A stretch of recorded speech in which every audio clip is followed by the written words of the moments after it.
As summer rapidly approaches, like most people, we're looking towards the ocean. But instead of talking palm trees and coconuts, we're talking about a different type of island called the Great Pacific Garbage Patch, also known as the Pacific Trash Vortex.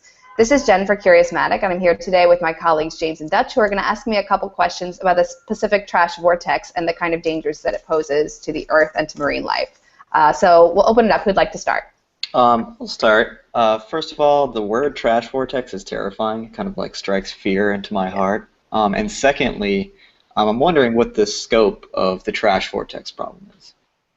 Sure. Well, in terms of size, the Pacific Trash Vortex itself is thought to be about the size of Texas. It's off the west coast in between California and Hawaii. But it's not just the Pacific Trash Vortex that is a problem. This is just one of 5 similar trash vortexes across the world. So it's a lot greater an issue than just the Pacific Ocean.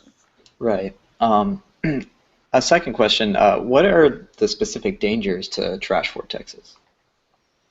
Well, the trash vortex is made of these tiny little kind of microplastics, which can be really dangerous for all sorts of marine life and birds as well.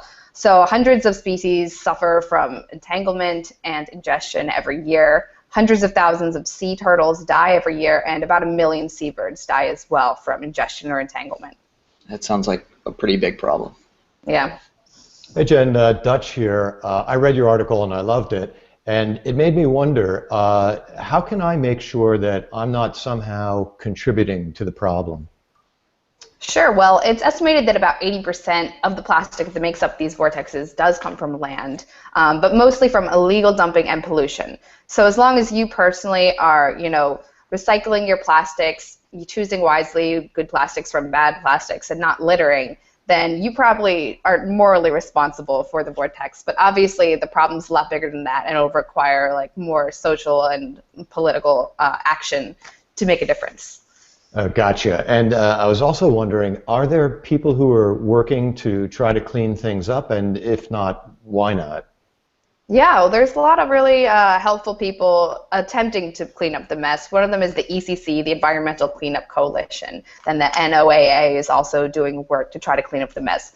But there's several reasons why it's a lot more difficult than you would think.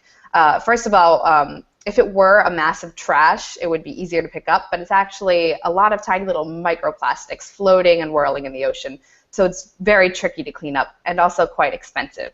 It's estimated that it would cost about $489 million every year to clean up. So another reason why that's hard is because it's in the ocean, so no one really has the rights to that property. So it's difficult for a specific country or state to take responsibility for it. And there's not a lot of economic incentive for them to do so either. All right, well, this has been Jen, James, and Dutch for Curiousmatic. If you have any questions about marine debris or the Pacific Trash Vortex, you can tweet us at Curiousmatic. Check out our content at curiousmatic.com, and if you like this video, don't forget to subscribe to our YouTube channel. Thanks. Join us